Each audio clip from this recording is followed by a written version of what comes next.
Iniciando a gravação, portanto, eu quero dar as boas-vindas a todos vocês que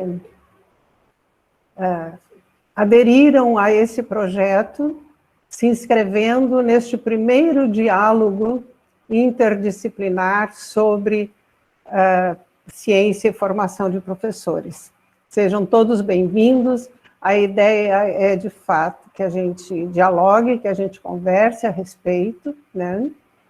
O nosso primeiro convidado é o professor Sebastião Rodrigues Moura, que já está aqui conosco. Eu vou falar um pouquinho sobre o projeto em si, muito rapidamente, a equipe e algumas normas de convívio virtual aqui. Tá? E para a gente dar andamento, então,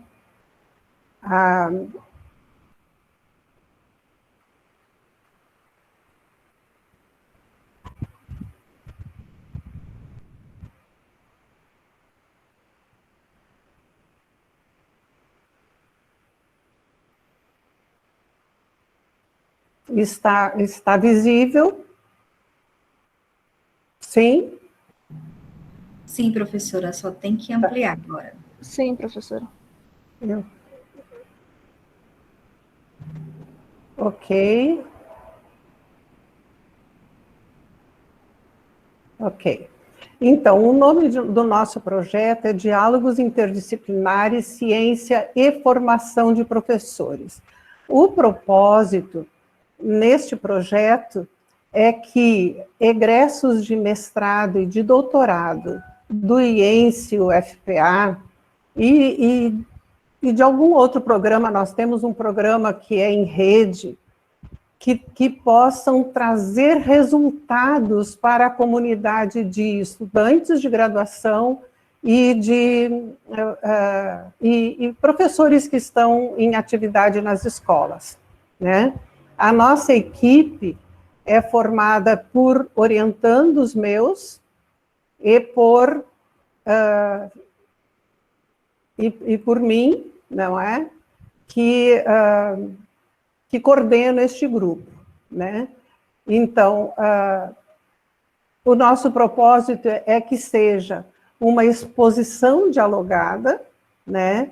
Ou seja, quando o nosso convidado estiver falando e vocês quiserem comentar alguma coisa, trazer alguma contribuição da própria prática, experiência docente, ou qualquer outra coisa relacionada com a educação em ciências ou matemática, com as relações interdisciplinares que vocês já procuram fazer na prática de vocês, é só, então, levantar a mãozinha que vocês têm aí na plataforma, né?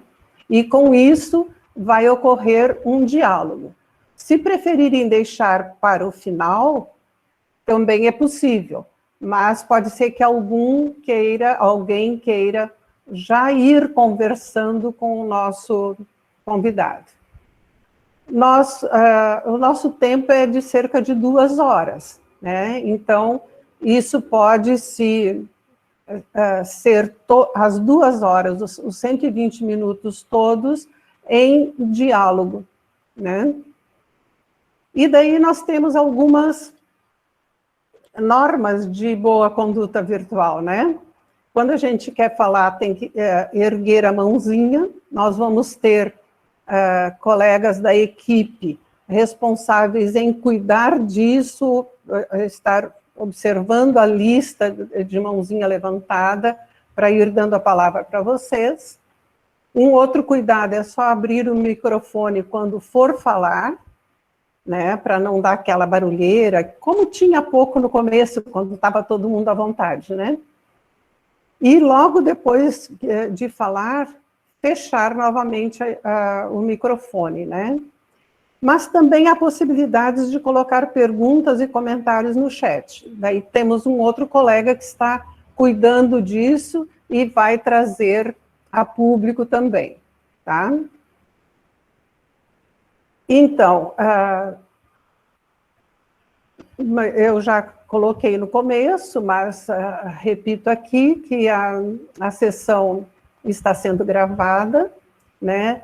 Tendo em vista os propósitos do projeto, como que é de produção acadêmica, ensino, formação, e isso, então, já foi previsto lá na ficha de inscrição que vocês preencheram, assinaram. Vai passar uma lista de frequência mais para o final do nosso tempo, tá?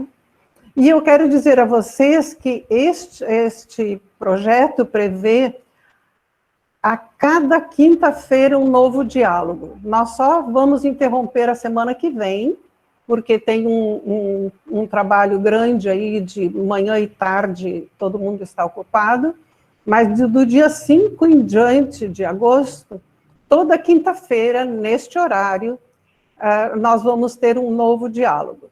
A divulgação é muito pelo Instagram, então, @diálogos interdisciplinares, vocês não tem esse espaço aqui, viu, gente?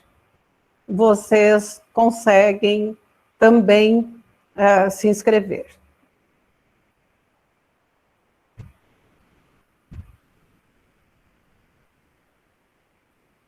Tem gente esperando aqui. Ok? Então, a Juliana está pedindo a palavra. Alguma dúvida, Juliana?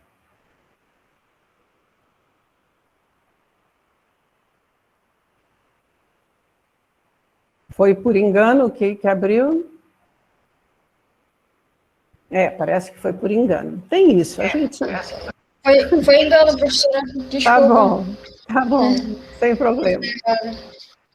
Então, agora a gente vai, antes de passar a palavra para o professor Sebastião, nós vamos apresentar a equipe, tá? Então, eu vou começar apresentando o professor Sebastião, que é professor do Instituto Federal de Educação, Ciência e Tecnologia do Pará, no campus Ananindeua. Ele é licenciado em Ciências Naturais com habilitação em Física, mestre em Docência em Educação em Ciências e Matemática e doutorando, me orientando, em Educação em Ciências e Matemática. Ele trabalha com pesquisa narrativa, fundamentos e metodologias para o ensino de ciências e formação de professores. Bem-vindo, professor Sebastião. Muito obrigada por ter aceito estar conosco hoje. Boa tarde a todos. Muito obrigado, professora Terezinha, pelo convite. E eu vou apresentar a minha colega, professora Rafaela Lebrego, que também está aqui na sala. A professora Rafaela é docente da Universidade Federal do Pará, no Instituto de Estudos Costeiros, da Faculdade de Ciências Naturais e Ciências Biológicas do campus de Bragança. Ela é licenciada em Ciências Biológicas, mestra e doutora em Educação em Ciências e Matemática pela UFPA e trabalha com formação de professores, pesquisa narrativa, ensino de ciências e biologia. Professora Rafaela, as boas-vindas também. Obrigada, Sebastião. Boa tarde a todos. É um prazer estar aqui com vocês, prazer em ver meus alunos também aqui. Vou apresentar agora para vocês o professor João Nunes. Tá? O professor João Nunes é graduado em Química, licenciatura pela Universidade Federal do Pará, mestre e doutorando em Educação em Ciências e Matemática pelo Programa de Pós-Graduação em Educação em Ciências e Matemáticas, pesquisador na área da Educação em Ciências e Química, e trabalha nas linhas pesquisa narrativa, ensino por investigação, iniciação científica infanto-juvenil, clubes de ciências e formação de professores. Gente, esse é o professor João Nunes. Boa tarde, João. Bem-vindos à nossa equipe. Boa tarde, Rafa. Boa tarde a todos. Obrigado pela apresentação. Vou continuar apresentando também mais um membro da equipe, né? O professor Felipe Bandeira Neto. Ele é quilombola, LGBT, fotógrafo, filósofo, antropólogo, diretor de cinema, documentarista, trabalha com filmes etnográficos e pesquisador. Ele é graduado em Ciências Sociais, né, licenciatura e bacharelado, e é mestrando em Educação em Ciência e Matemática aqui no programa de pós-graduação em Educação em Ciência e Matemática. E está com a defesa aí marcada logo, logo. Trabalha com formação de professores, pesquisa narrativa, ensino de ciências, gênero e sexualidade, populações ancestrais e antropologia virtual. Bem-vindo, Felipe, e é isso. Muito obrigado, João. Muito obrigado a todos. Fico feliz do João ter me apresentado. Para quem não sabe, o João foi meu orientador de TCC há alguns anos atrás. Muito feliz. É uma parceria que a gente continua até agora, né? Eu vou apresentar a professora Cleide Velasco, né? Uma querida, maravilhosa, com esse sorriso incrível. Bom, a Cleide, ela é professora colaboradora da Universidade Federal do Pará, no Instituto de Educação Matemática e Científica, é mestra e doutoranda em Educação em Ciências e Matemática pelo Programa de Pós-Graduação em Educação em Ciências e Matemática. É integrada e trabalha com formação de professores e bem-vinda. Obrigada, Felipe, pela apresentação. Boa tarde a todos e todas. Com muita alegria que nós iniciamos esse nosso encontro, tão esperado por todos nós, da organização, principalmente pela nossa professora Terezinha, e é ela quem eu vou apresentar agora. Para quem não conhece, ou para quem não lembra, ou para quem está revendo agora, nossos egressos e também professores convidados, a professora Terezinha é titular da UFPA desde 1979, criou o Clube de Ciências da UFPA, é docente, pesquisadora e orientadora do Programa de Pós-Graduação em Educação em Ciências e Matemática, do Instituto de Educação Matemática e Científica e do Programa de Docência em Educação em Ciências e Matemática, IENSE UFPA, e do doutorado em rede REAMEC, UFPA, UFMT, UEA, e da licenciatura integrada em Ciências Matemáticas e Linguagem. Boa tarde, professora. Com a senhora a palavra, então. Obrigada, Cleide. Boa tarde a todos. Como eu disse antes, sejam bem-vindos e usufruam ao máximo este nosso momento. Com o professor Sebastião, então, a palavra agora. É seu momento, professor.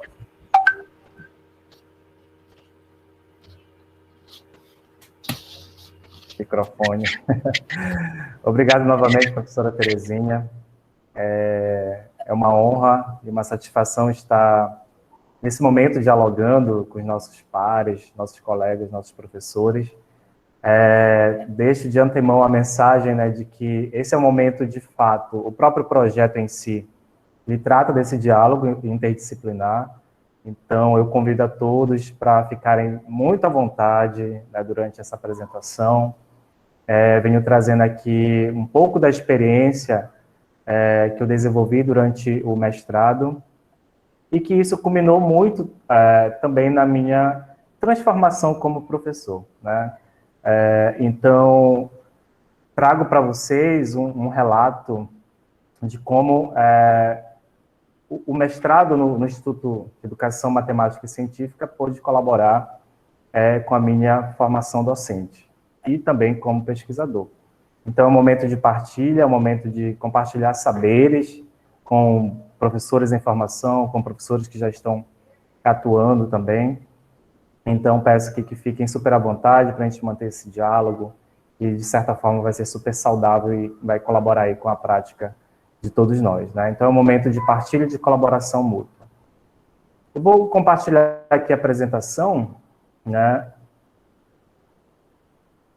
Deixa eu estar aparecendo aqui.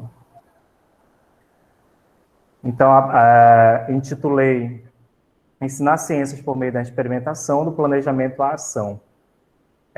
Em 2014, eu ingresso no Instituto de Educação Matemática e Científica, por meio do mestrado profissional, e ao ingressar nesse curso, além da partilha de sonhos, eu também venho buscando uma transformação da minha vivência como professor de física na educação básica, e isso permitiu reolhar a minha própria experiência como professor e também, né, como formador, né, de pessoas, de cidadãos. E um dos elementos que apontam para essa transformação sobre a minha vivência também foi conhecer e aprofundar os meus conhecimentos sobre como ensinar ciências. Então, venho trazendo um fragmento, né, uma parte da minha pesquisa também que eu desenvolvi, junto com outros colaboradores, e isso resultou, né, no que eu venho agora apresentar para vocês. Então, vou falar aqui um pouco sobre essa própria experiência e como a gente pode torná-la prática como professor, tá? Antes de iniciar propriamente, né, venho trazendo aqui duas reflexões iniciais. A primeira, né, como ensinar ciência da natureza por meio da experimentação? É uma pergunta para a gente começar a refletir sobre esta temática, né, e a gente também se aportar na própria discussão e no diálogo que aqui apresento. E a outra, como a experimentação no ensino de ciências é possível mesmo em tempos de ensino remoto? Algo crucial para esse momento que estamos vivenciando, enquanto professores da educação básica, do ensino superior, e a gente está em busca, né, de conhecer possibilidades formativas também. A minha fala ela vai ser organizada aqui basicamente em 3 momentos. Vou falar um pouco sobre a experimentação do ensino de ciências. Em seguida, eu trago uma discussão sobre planejamentos de atividades para a prática. E, ao final, eu venho fazendo uma análise de uma atividade prática, tá? Eu quero que, novamente, né, fiquem à vontade, se surgir dúvidas, como a professora Terezinha colocou aqui, né? Fiquem à vontade para deixar suas perguntas aqui no chat e também levantar a mão para a gente ir conversando também sobre esta temática, tá? Então, primeiramente, ao tratar de experimentação e ensino de ciências, né, eu venho trazendo uma discussão mais ampla, né, sobre a própria experimentação no ensino. Ela envolve, né, elementos teóricos, elementos conceituais, elementos sociológicos, políticos, ambientais, né, vários elementos que eles vão culminar, de fato, na prática pedagógica de nós como professores de ciências, independente de qual nível isso se aporta, né? Então, a experimentação, ela tem esse papel fundamental quando a gente muda o nosso posicionamento como professor. Assim como eu coloco o meu posicionamento de quando eu entro no mestrado no IENSE, que eu começo a, de fato, sofrer uma transformação da minha própria prática, eu também chamo esse movimento para que isso aconteça também, se ainda não aconteceu, né, na vida docente de cada um. Mas que, de fato, isso vai mudar na minha vida, né? Será que é a prática? Tá? São perguntas aqui para a gente refletir. Será que quando trabalhar a experimentação, será que eu vou buscar somente demonstrar alguma atividade que eu costumeiramente já faço, ou eu busco verificar fatos? É algo para se pensar. Ou vamos mais além disso? Será que eu quero dar um espetáculo como professor de ciências? Existem essas possibilidades aí para a gente pensar. Mas antes, vamos ver como isso pode acontecer. Ou será que eu quero ilustrar teorias? Então, a experimentação no ensino, ela vem trazendo esse arcabouço teórico-prático para a gente começar a pensar sobre a nossa vivência enquanto professor de ciências e começar a pensar no nosso planejamento docente para a formação dos nossos estudantes. A experimentação no ensino, né, ela vem, de um lado, discutindo a questão dos experimentos na ciência, quando busca desenvolver teorias, tá? E, de um outro lado, a gente percebe os experimentos no ensino de ciências, quando a gente busca uma familiarização dos fenômenos e eventos, tá? Durante a apresentação, eu coloquei aqui alguns QR Codes, né, para quem for assistindo, ao mirar a câmera do celular, por exemplo, né, elas são links, tá? E vão direcionar aqui para os trabalhos que eu organizei e li, né, tenho lido, e organizo essa minha fala, tá? Então, esse primeiro aqui né, ele vem basicamente discutindo a questão do experimento em ciências e no ensino de ciências, do autor Derek Hodgson, né, que foi publicado aí em 1988, tá? O próprio Hodgson, né, ele traz uma discussão sobre esses objetivos da experimentação no ensino de ciências. Primeiro, é voltada para a questão de aprender ciência, né, que é um dos focos que a gente pensa e planeja sobre a nossa prática. Aprender sobre a ciência, que é um outro ponto muito forte para compreendermos o nosso papel como professor, e também aprender a fazer ciência, tá? O primeiro passo, ao nos voltarmos para a discussão de aprender ciência, a gente percebe que esse é um movimento muito dinâmico, né? Então, aprender ciência, sobretudo hoje em dia, é algo que ele, além de dinamizar a nossa própria prática, envolve também questões sociais, éticas, política, econômica, e isso a gente tem que estar preparado também. Ao falar de aprender sobre a ciência, isso vai envolver as questões e visões que envolvem, né, o nosso posicionamento como professor de ciências na formação dos nossos estudantes. E ao aprender a fazer a ciência, estamos buscando a resolver problemas, sobretudo quando estamos focados, né, em objetivos que se voltam para a realidade e o contexto do nosso próprio aluno, tá? Então, balizado nesses objetivos da experimentação do ensino de ciências, reporto a vocês a questão de nós, como professores, começarmos a enxergar a possibilidade de usar a experimentação no ensino exatamente como possibilidade de ampliar o leque formativo dos nossos estudantes. E formar cidadãos é exatamente esse um dos papéis, né, da ciência. E como o papel social da ciência, ela apresenta essa concepção, né, de como um processo em construção, desenvolvendo as habilidades básicas que caracterizam o cidadão, que é a participação e julgamento. Então, hoje, nós, como professores, no caminhar dos tempos que estamos, é super importante a gente cada vez mais olhar para os nossos estudantes e pensar tanto na educação científica, na educação tecnológica, sobretudo na ideia da formação cidadã, né? É uma política própria nossa como professor que devemos ter, né, de antemão nessa formação que precisamos ter e, sobretudo, fazer com que esses estudantes eles tenham essa capacidade de participar em sociedade e também criar esse julgamento sobre os fenômenos, né? Não é o julgamento ao pé da letra, como a gente fala, mas é um julgamento de caráter sociocientífico, principalmente quando a gente traz questões que envolvem, né, a natureza da ciência.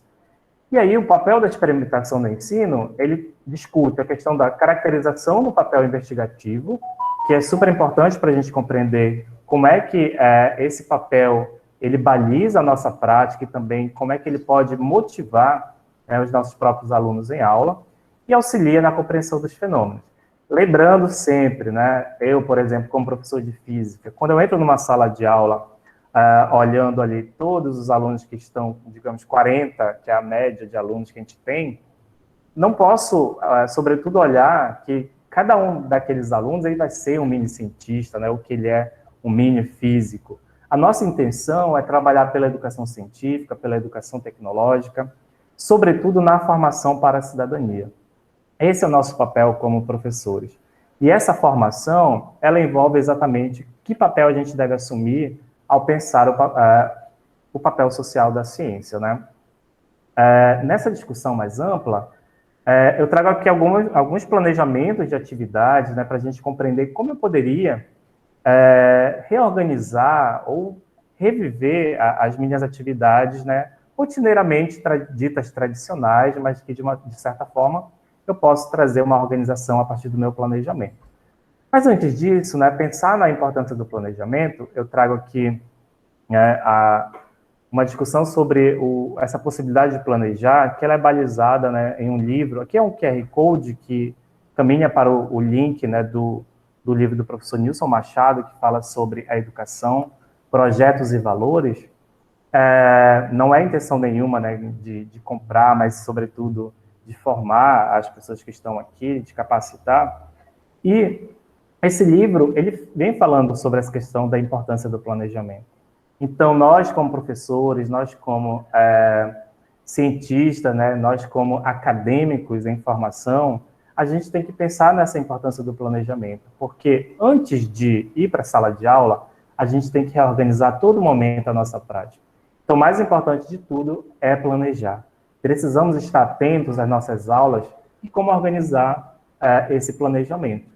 Quando a gente trata de planejamento, a gente tem que pensar que nós também estamos colocando em xeque um projeto, né? É um projeto de vida dos nossos estudantes, mas também isso alimenta os nossos sonhos como professores.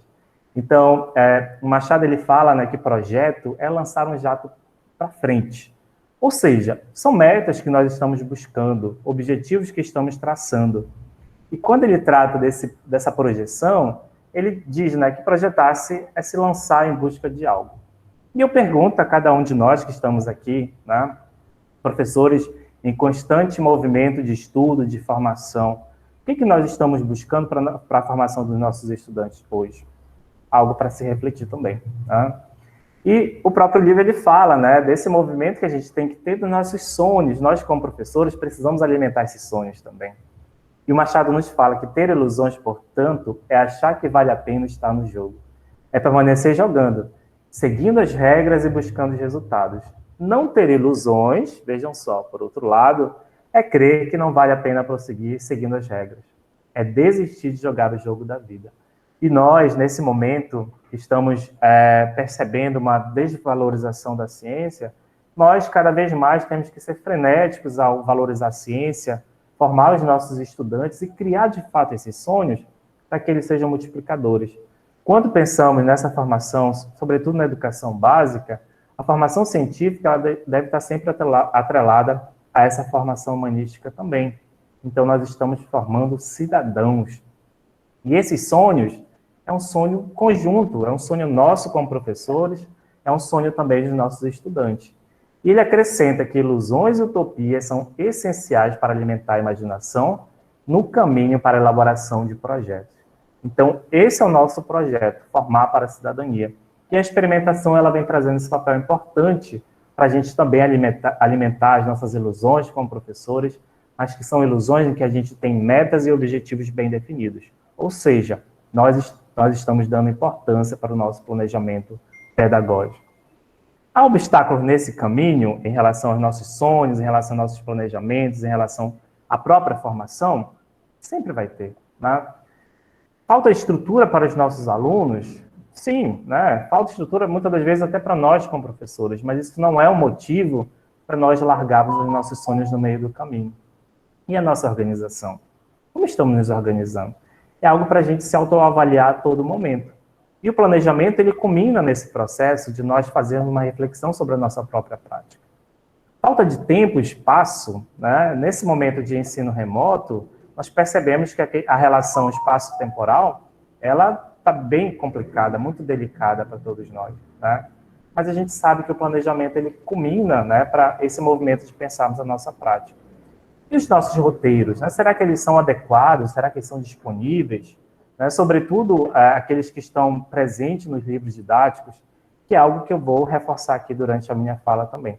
Tá? Esses obstáculos aqui, né, eles são muito discutidos no livro que foi organizado pelo Wilson Santos, Otávio Maldana e a Patrícia Machado, que fala sobre o ensino de Química em Foco. Né? E tem vários autores que vêm falando sobre essas questões relacionadas à própria formação científica, a formação cidadã dos nossos estudantes.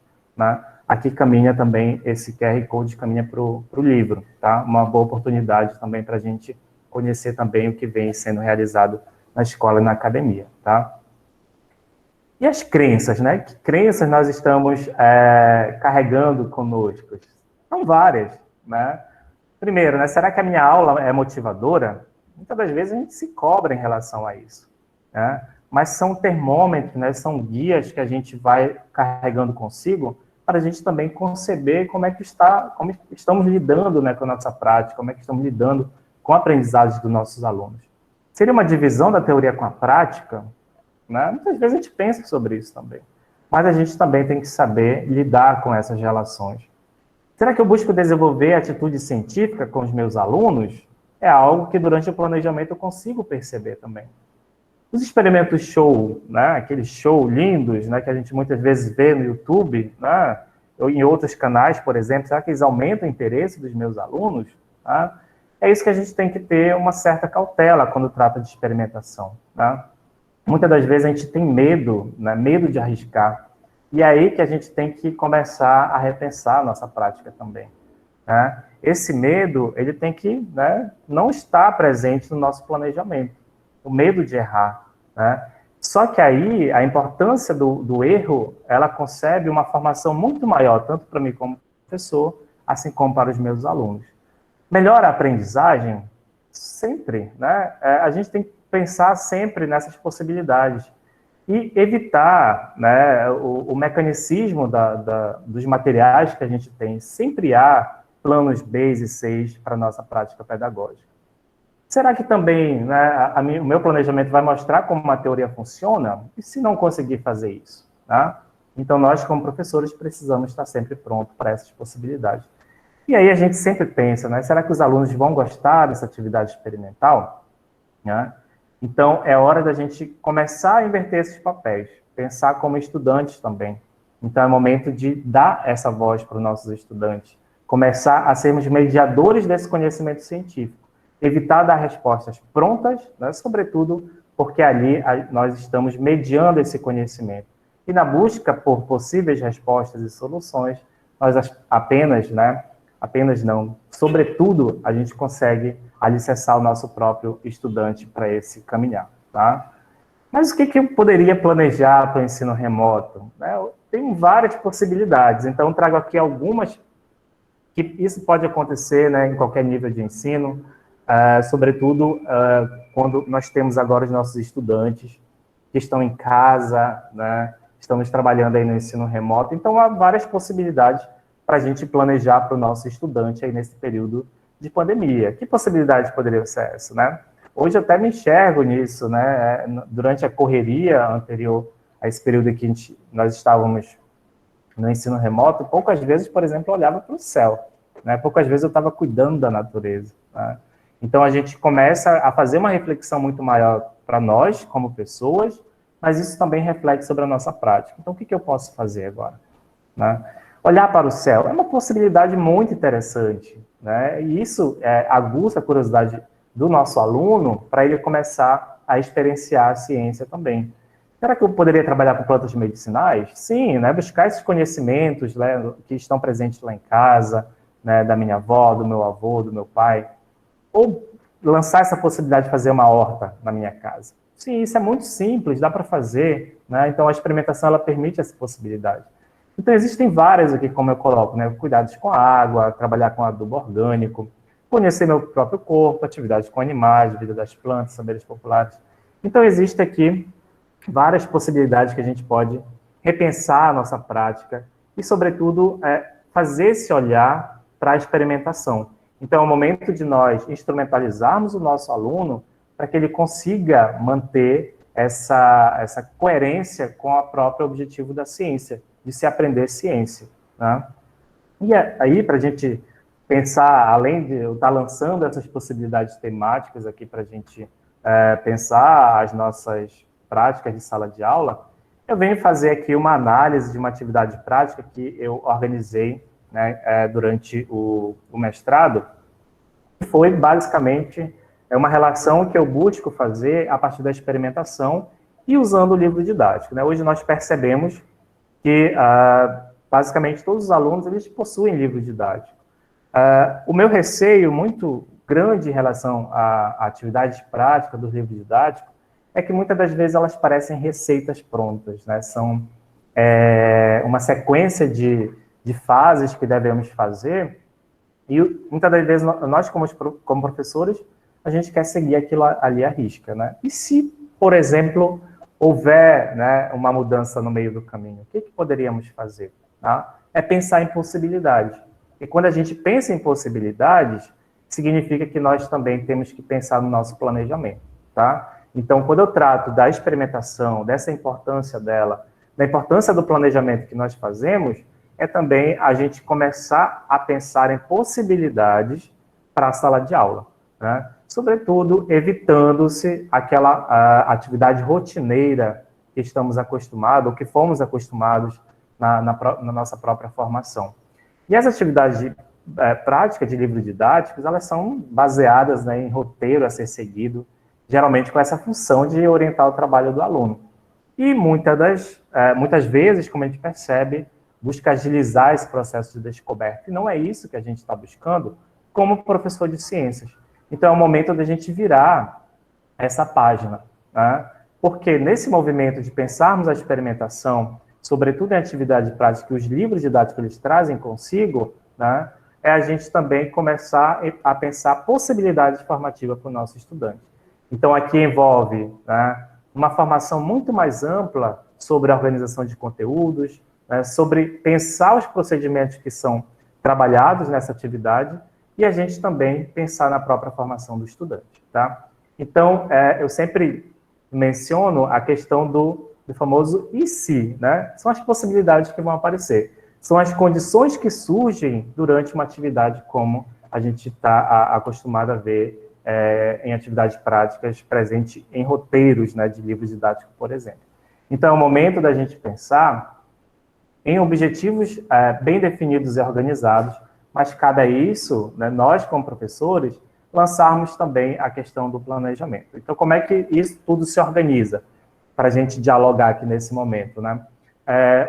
Aqui foi um trabalho colaborativo que eu fiz com a colega professora Alice Souza, da UEPA, e eu e ela, né, buscamos identificar uma atividade prática em um livro de ciências. Então, escolhemos aí o livro de 6º ano, né, de ciências, e procuramos uma atividade prática que pudéssemos ali verificar como nós, professores, poderíamos repensar a prática da experimentação no ensino, tá? Então, vamos ver como é que acontece aqui, tá? Essa atividade prática que o livro apresentou, né, sobre flutuação dos corpos, qual era o objetivo dessa atividade prática? Demonstrar que o peso interfere na capacidade de flutuar. E aí nós, como professores de ciências, né, na época estávamos em formação, a gente começa a repensar essa atividade prática apresentada no próprio livro, tá?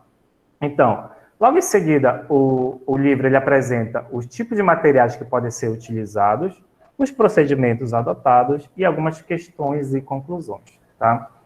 Primeiramente, né, os materiais. Em relação aos materiais, tá? São materiais que são simples, podem ser encontrados, né, na própria casa do estudante e também podem ser adaptados, né, desde que sejam bem orientados aí pelo professor para que conduza esse experimento.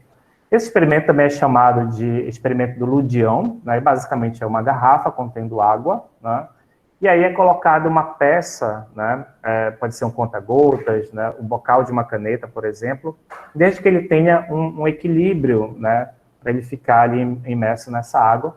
E ao aplicar uma força sobre essa garrafa, você percebe o movimento na vertical, né, desse pequeno objeto na água, tá? Os procedimentos, eles são bem colocados no livro, né, como se fosse um passo a passo, mas aí eu chamo a atenção exatamente pelas questões que podem aparecer pelo estudante. Hoje, eu percebo muito isso durante as minhas aulas, que os alunos sempre questionam, né? Então, a gente não pode se amarrar ou se fechar totalmente aquele roteiro que o próprio livro apresenta. Antes de eu apresentar uma atividade como essa para o meu aluno, eu preciso fazer um planejamento que seja eficaz e que tenha possibilidades formativas, né? Então, os procedimentos, eles são ali preliminares, poderia considerar dessa forma, mas eu também tenho que pensar em possibilidades que podem aparecer, né, a gente olhando ali como aluno, como professor também. E ao final eu coloco algumas questões. Essas questões o professor pode ampliar para fazer discussão com os alunos também, né? O que a gente percebeu desse experimento? Né? Que no contexto dele, ele fazia uma ampla discussão de conteúdos conceituais em ciências. Falava sobre propriedades da água, pressão exercida por um líquido, princípios dos vasos comunicantes, flutuação na água, princípio de Arquimedes, peso e impulso, né?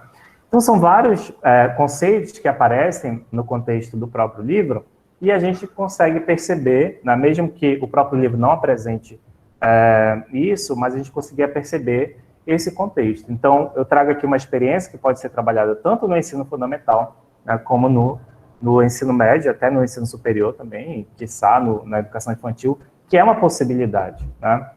E aí, o próprio livro, ele, né, não tratava da própria experimentação, mas a gente conseguia perceber a questão do controle de variáveis, né? primeiro, né, falava sobre a questão das variáveis independentes, e essas variáveis independentes a gente lança a mão, né, são exatamente aquelas que podem ser controladas, tá, pelo aluno, nesse caso, né, eu lanço mão e recomendo sempre que o aluno é quem deve estar ali, né, sempre manuseando os materiais, sempre com todo cuidado, claro. Nesse caso aqui são materiais que são fáceis de serem manipulados, né, não há nenhum perigo, tá? Então, quais são as variáveis independentes? São essas que podem ser ali manipuladas pelo aluno, no caso, né? O professor, ele tem que ser um dos observadores, né, tem que ficar olhando, mediando, exatamente para fazer essa orientação pedagógica do conhecimento científico. Então, ali você poderia trabalhar com a questão da pressão exercida pelo líquido, né, no próprio conta-gotas, que estava ali imerso, e também a questão do peso, né, a própria questão da densidade do conta-gotas ali imerso, tá? E aí a variável dependente, ou seja, aquela que vai diretamente depender das demais variáveis, as variáveis independentes, é a questão da flutuação ou imersão do conta-gotas, né? Então essa seria a atividade prática que aparece do 6º ano do ensino fundamental. Como é que a gente olha para essa atividade? Isso é muito importante para a gente enxergar a questão da nossa prática. A gente cria uma situação-problema, né, para a gente começar a reorganizar a própria ideia a ser trabalhada, a ser ampliada pelo professor. E a gente lança essa pergunta. O peso de um conta-gotas imerso em uma garrafa com água interfere na sua flutuação ou imersão? Se nela for aplicada uma determinada pressão usando as próprias mãos, né? Então, aí, muito importante para a gente lançar essa questão, né? Tem que ser uma questão aí em que ela tenha essa abertura de possibilidades que o próprio aluno também traga para pensar, né? Então, lançando essa situação-problema, nós, como professores, também criamos algumas hipóteses, né?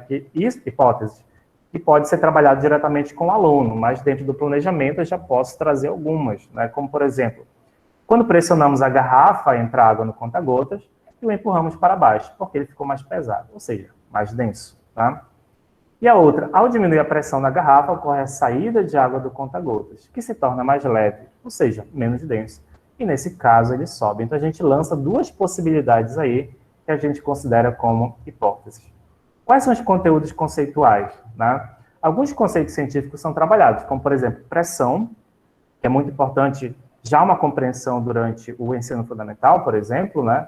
Que é a questão dessa relação, né, que envolve essa aplicação de uma força em determinada área, a questão da densidade também, né, que é o quão compacto esse material é ou não, e o próprio peso, né, que tem uma influência direta aí da gravidade. E isso permite a compreensão do experimento demonstrado. Então já aparecem alguns conceitos muito importantes que podem ser trabalhados aí na física, na química, nas ciências da natureza em geral, tá? O que a gente faz? Começa a lançar possibilidades. Então, se a gente tem essa possibilidade de manipular variáveis, né, possibilidades, a gente também lança essas proposições didáticas aqui. E a gente cria, a partir disso, problemas, né, lançamos 3 problemas, a partir de variáveis independentes, tá? Para a gente repensar essa própria prática, culminando aí na atividade que a gente desenvolve com os nossos alunos. Primeiro problema, né, que a gente coloca. A massa de um ludião, o ludião pode ser lá no experimento o conta-gotas, né, pode ser o bocal da caneta, né, e né, dependendo aí de como o aluno pode encontrar isso mais fácil ou não, tá? Então isso pode ser facilmente trocado, tá? A gente lançou esse primeiro problema. A massa de um ludião ele vai interferir na sua flutuação ou imersão, e com isso a gente sugere, né, que, por exemplo, ao usar, por exemplo, o bocal de uma caneta, a gente consiga ali manipular a massa, né, exatamente usando uma massa de modelar, por exemplo, né, sendo acoplada nesse bocal de caneta, tá? E aí a gente considera 3 possibilidades, né, como mostra essa figura. Então, nesse caso, qual é a variável independente? É aquela variável que a gente está controlando, que seria exatamente a massa do ludião, tá? E a variável dependente é a análise que a gente vai buscar em relação à flutuação ou imersão do conta-gotas, tá? Então, como é que a gente pode pensar uma possibilidade dessa? É o aluno ir testando, né? Então, são várias tentativas que o aluno deve ir fazendo para ele, né, conseguir ter êxito na própria aprendizagem e saber também explicar, né, o fenômeno que ele está ali manipulando, tá? A segunda proposição didática, a gente relaciona com o tamanho da garrafa. Se for uma garrafa maior, é o famoso IC, né? A condição que a gente começa a colocar ali para o aluno pensar. Então, o tamanho da garrafa, ele vai influenciar na flutuação ou na imersão do ludião? Então, é uma pergunta que a gente pode colocar diretamente ali, né, para o aluno ir pensando e também ele se expressar. É uma possibilidade de a gente começar a fazer o nosso aluno também colocar os seus pensamentos, suas ideias em ação. Né? Então, nesse caso, qual é a variável independente que nós estamos tomando em ação? É o tamanho da garrafa. Tá? E, novamente, na variável dependente, a gente está analisando a flutuação ou imersão do conta-gotas. Tá? E a última proposição didática, a gente pensa, né, nós como professores colocamos a questão do volume de líquido. Né? E se a garrafa estivesse cheia, por exemplo? Né, se tivesse com pouca água, com metade dessa água inicial. Tá? Então, aí, essa variável independente, a variável que a gente pode controlar, seria a quantidade de água. Tá? Então, novamente, a variável dependente, estamos levando em consideração a flutuação e imersão do conta-gotas. Então, como é que isso aparece? A partir do planejamento que a gente vai fazendo no processo de experimentação. Então, qual é a recomendação que eu trago aqui? Né? Os livros, eles sempre trazem esses roteiros. Né? São roteiros que, de certa forma, ou a maioria das vezes, eles vêm muito fechados. É um passo a passo, são fases. Mas nós, como professores de ciência, a gente tem que pensar nas possibilidades que a gente pode levar para o nosso aluno também. Lembrando, aqui, por exemplo, nessa atividade prática, nós, como professores, lançamos 3 proposições. Né? E o que eu poderia esperar? Que os nossos alunos também, quando a gente dá essa possibilidade, o nosso aluno também ele vai nos questionar. Né? Professor, e se? Né? Ou seja, ele começa a pensar em variáveis independentes. Então, é o momento de nós instrumentalizar o nosso aluno para que ele também comece a pensar como nós, professores, planejamos a nossa aula, como nós pensamos nas nossas possibilidades de experimentação em ciências. Tá? Então, aqui, né, a partir de um roteiro, a gente também lança proposições didáticas que se organizam aí para esse movimento de pensarmos a nossa prática pedagógica. Tá? E, né, quais são as vantagens dessas estratégias? Primeiro, permitir ao aluno traçar soluções ao novo contexto procedimental frente ao problema desafiado. Tá? Então, quando a gente permite que o aluno comece a pensar sobre a experiência, isso reforça não só pensar em conteúdo, mas também a ele repensar essa questão do contexto procedimental, né, para ir além daquilo que o livro já propõe. Né? Tem por objetivo comparar o domínio de estratégias de controle de variáveis entre os alunos. Né? Então, como nós temos alunos que são de várias realidades, de vários contextos, certamente, quando a gente lança possibilidades, também estratégias de controle de variáveis vão surgir ao longo desse diálogo que a gente faz com nossos alunos também. E apresenta uma grande relação entre as estratégias que os alunos podem utilizar para realizar as atividades e as hipóteses que eles também formulam, né? Conhecimentos e teorias sobre o assunto que mobilizam em cada situação. Tá? Então, não é só pensar num roteiro, ou usar um roteiro que já tem em um livro didático, por exemplo, ou que eu encontrei na internet, mas a gente pensar nessas possibilidades que podem ser reorganizadas, sobretudo.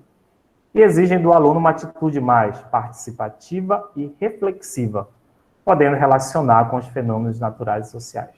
Então, eu não abro mão de trazer essa reflexão mais ampla de que, a partir do momento em que eu começo a reorganizar essas estratégias pedagógicas, de certa forma também eu estou reorganizando o pensamento científico e como o próprio aluno lida com as questões de ordem social, de ordem política, de ordem ambiental. Né?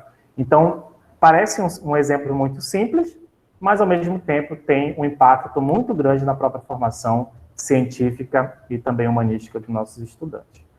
O que nós fizemos, né, dessa análise, eu e a professora Alice? Nós encaminhamos aqui para a Rensima, né, Revista de Ensino de Ciências e Matemática, e a gente publicou esse artigo, aqui está o link, né, nesse QR Code, a gente publicou aqui em 2017, tá? E aí, né, os interessados, eles podem fazer uma leitura mais aprofundada sobre a experimentação, sobre as propostas que a gente lança, né, como é que a gente planejou essa própria experiência, e como essas proposições didáticas, né, sobre flutuação dos corpos, elas podem ser repensadas para a prática do professor de ciências nesse contexto, né? Sobretudo pensando nesse panorama que estamos vivenciando. Então, aqui eu trago uma experiência, né, ela foi desenvolvida aí ao longo, né, do mestrado.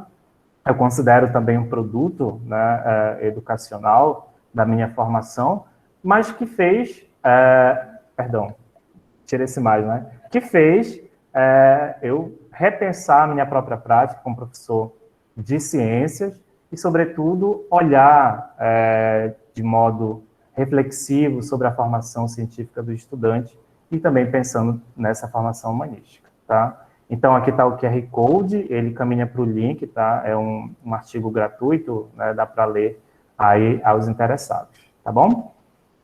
É isso. Então, aqui eu trago uma experiência, né, desenvolvida aí ao longo desse processo de formação do doutorado, perdão, do mestrado, e é muito palpável, né, para uma leitura, para planejamento de professores, pensando aí em vários níveis de ensino, apesar de o livro trazer essa possibilidade para a formação na educação fundamental, mas também abre possibilidade para outras áreas e também, né, para dialogar com outros saberes, tá bom? Então, aqui fica esse meu primeiro elemento, esses apontamentos aí para esse diálogo interdisciplinar, e a todos, meu muito obrigado. Muito obrigada, professor Sebastião. Nós já temos uma mãozinha levantada. Professora Rafaela. Sim, a fala, né, do Sebastião, ela me suscitou muitas questões, assim, pensando na formação dos nossos professores, né, Sebastião? Quer dizer, em que momento, né, a gente acaba introduzindo esse tipo de discussão e de pensamento da própria construção do conhecimento científico, né? Então, muitas vezes, pela própria experiência como alunos da educação básica, que vivenciam isso, com professores que desenvolvem, né, que trabalham com essas questões e principalmente provocando esse pensamento do aluno, quer dizer, a própria construção do conhecimento, e não uma mera repetição, né, dos experimentos. Então, desde esse momento, a gente acaba provocando, sim, né, esses alunos a pensar de forma científica, construindo, tendo inclusive a segurança, né, de construção do próprio conhecimento, quando o professor realmente ouve aquele aluno, quando ele provoca tais reflexões nesse aluno na própria construção do conhecimento. E isso vai também para a formação. E aí eu pensei em várias questões, né, em vários locais, vamos dizer, em vários contextos, como o Clube de Ciências, por exemplo. Né? Então, nós estamos trabalhando ali, tanto na educação básica, quanto na própria formação inicial, onde esses professores fazem isso, né? Fazem essas adaptações e não simplesmente repetem, né, o que o livro didático nos ensina, nos receita, né? E a gente ainda vê muitos professores presos a a mera repetição, e muitas vezes, quando o aluno te faz uma pergunta que foge daquilo, você fica perdido, né?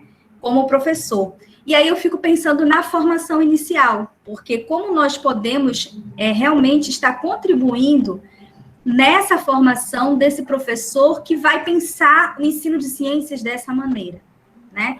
Então, como é que a gente pode trabalhar com esse professor na sua formação? E aí tem vários exemplos, além do Clube de Ciências, né?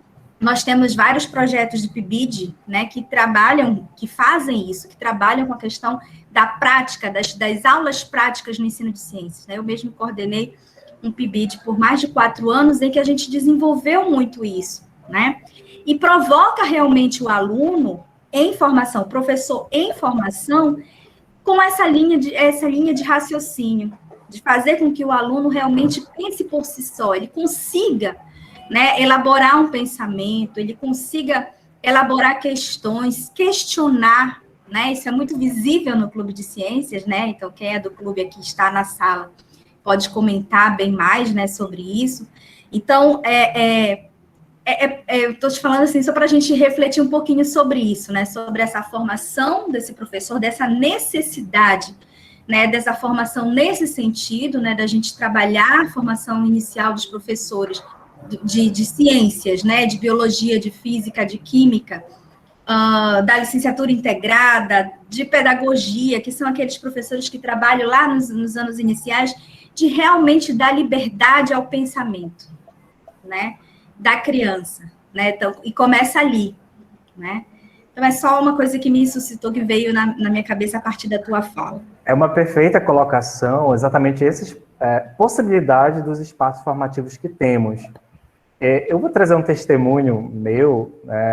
Eu saí da graduação, fui diretamente para a sala de aula, diretamente atuar como professor de física, assim, em 2010, e eu sempre pensava muito, né, aquilo que eu falei durante a apresentação, em dar sempre aquele show como professor de física, experimentos, mas eu falo sinceramente para vocês, a minha preocupação era exatamente que aqueles roteiros que eu encontrava na internet ou em livros didáticos, era que eles acontecessem exatamente à risca, né?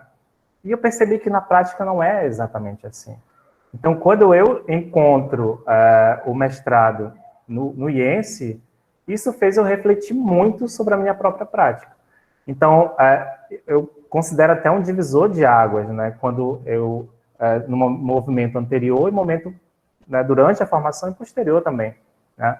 Principalmente porque eu era muito preocupado em dar respostas prontas para os meus alunos. Eu queria dar respostas, né? Eu queria dizer que eu sabia aquilo, né? Eu queria sempre dar soluções factíveis. E quando eu começo a perceber o que, de fato, como é o nosso papel enquanto professor de ciências, nesses exemplos de experimentação, por exemplo, neste caso, eu começo a me enxergar exatamente como o professor deve fazer em sala de aula. Então, é a gente lançar possibilidades, é a gente instigar, fazer com que o nosso aluno pense, né? Porque se eu acostumar o meu aluno a eu levar respostas prontas, ele vai querer sempre recebê-las, né? E eu aprendi muito durante a minha formação no mestrado a questionar o meu aluno quando ele vinha com uma questão também, né? E se? E se eu fizer de uma outra forma? E se eu fizer usando um outro material? Né? Então, o IENSE, ele traz exatamente essa formação para a minha vivência como professor de física, para eu repensar, né, e maturar também as atividades que eu já desenvolvia.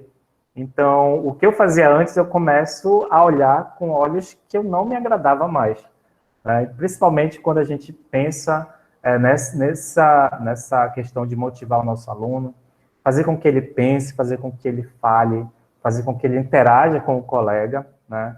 Então, eu percebo que quando eu passo no mestrado, nessa vivência durante o mestrado, isso de fato transforma a minha vida como professor na educação básica, né? Então, assim, é de fato uma gratidão que eu tenho pela formação que eu tive. Eu tenho certeza que vocês também, o pessoal quem não conhece ainda, eu sugiro que conheça, que participe do programa, o pessoal que... A Rafaela já saiu, né? Mas é uma parceira sempre aí. Na verdade, não saiu, né, Rafaela? Na verdade, ela está sempre junta. E a gente percebe o diferencial nosso enquanto professor de ciências, independente de qualquer nível, né?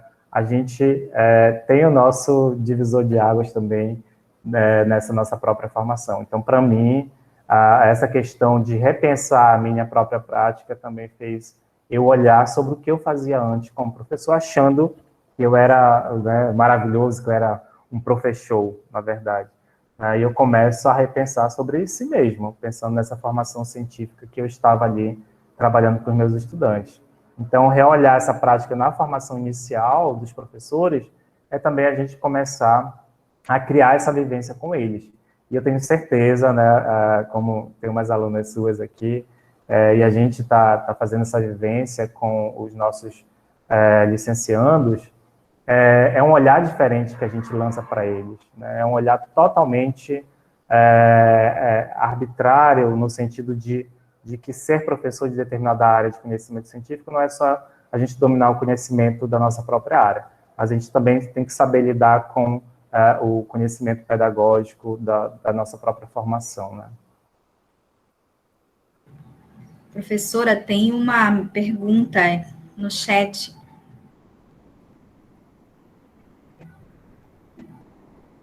Professora?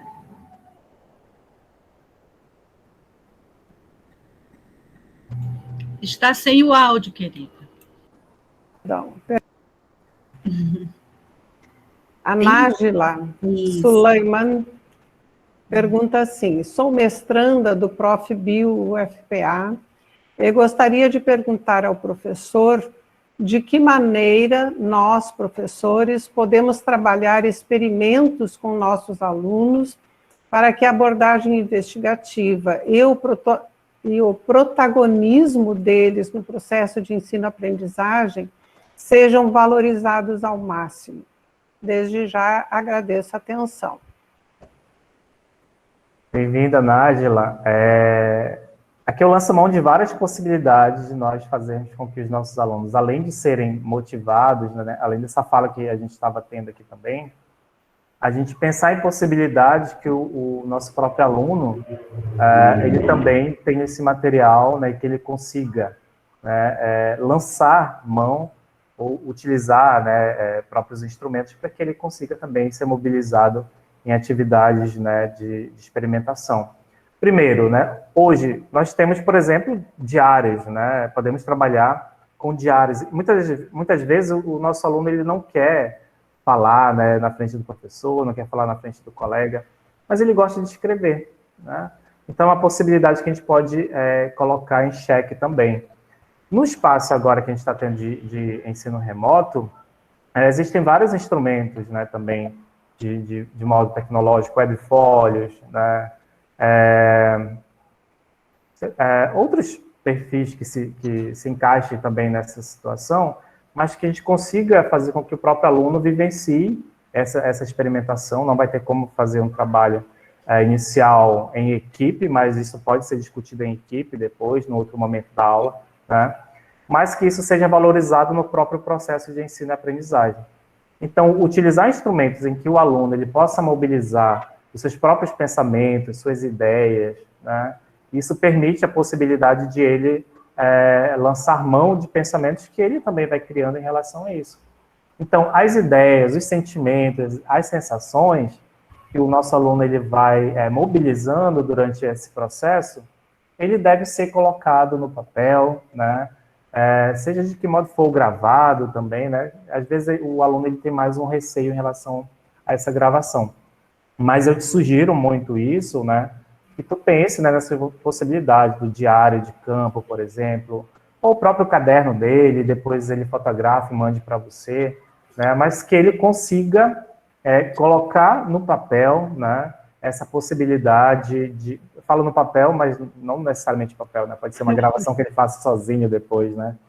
Mas que ele consiga colocar os pensamentos dele, né, as ideias, as concepções que ele vem trazendo.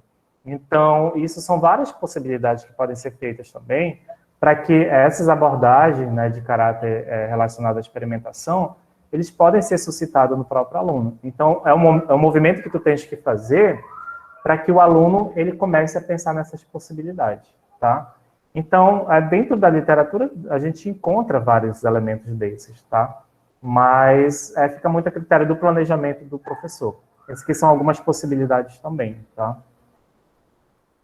Outras perguntas, outras manifestações. Vamos contar de si o que vocês já fizeram nesse sentido, o que vocês estão fazendo. O professor João levantou a mão. Oi. Boa tarde novamente. Eu queria te parabenizar, Sebastião, primeiramente, pela apresentação.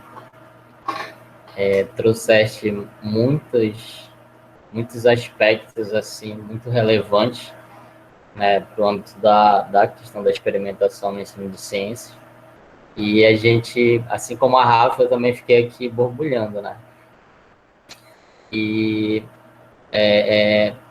são várias questões, mas eu levantei a mão agora para falar dessa questão da investigação que a professora Nájila perguntou há pouco, E aí, só tentando corroborar um pouco com o que tu falaste,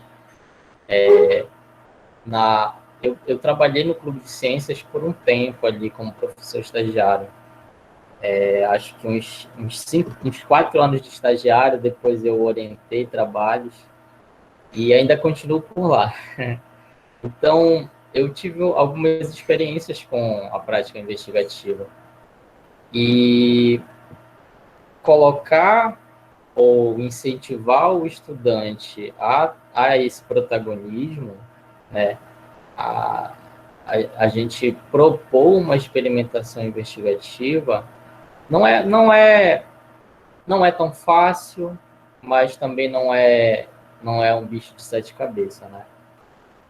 Mas a gente encontra certas dificuldades, né? Encontra certas dificuldades como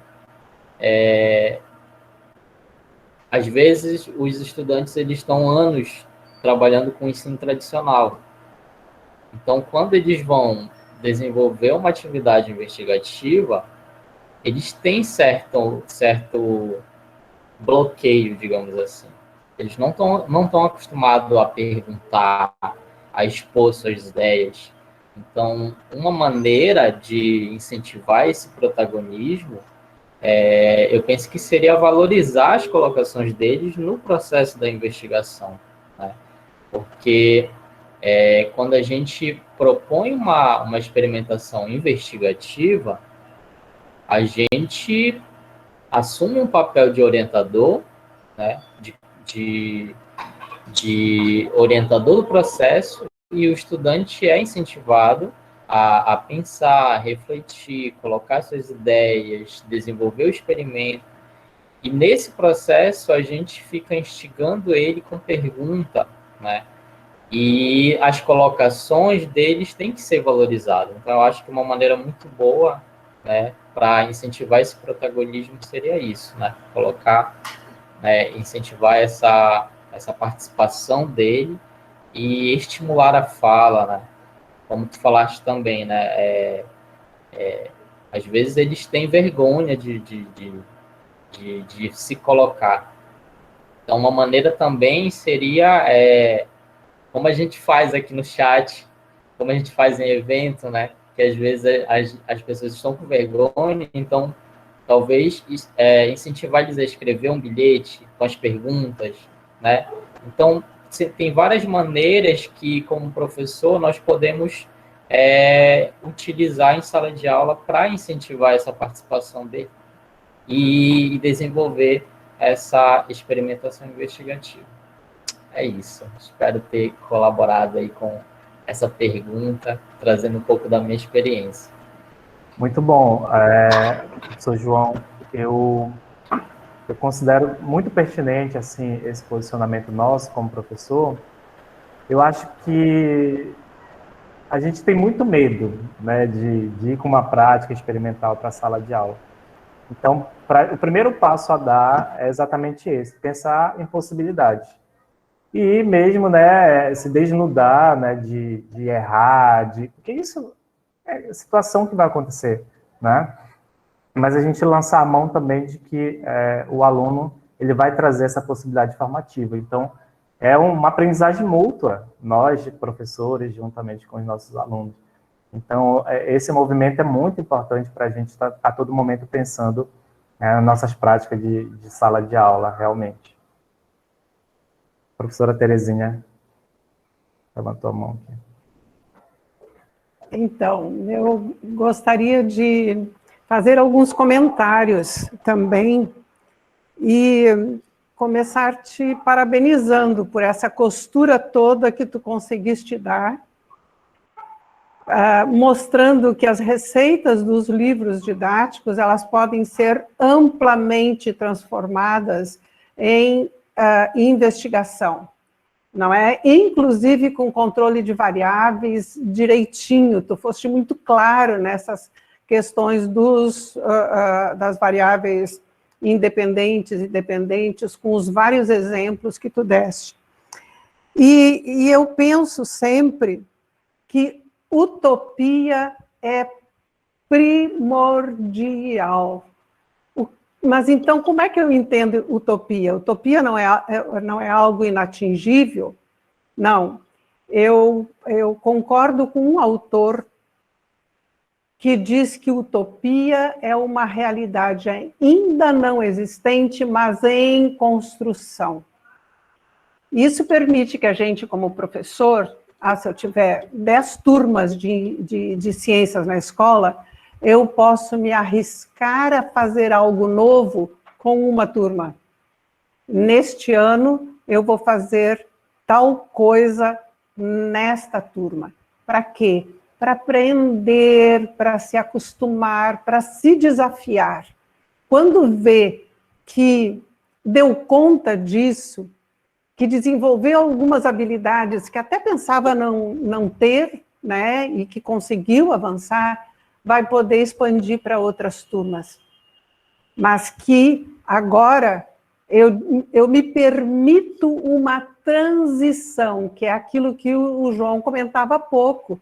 Os estudantes chegam com atividades tradicionais o tempo todo no seu percurso escolar.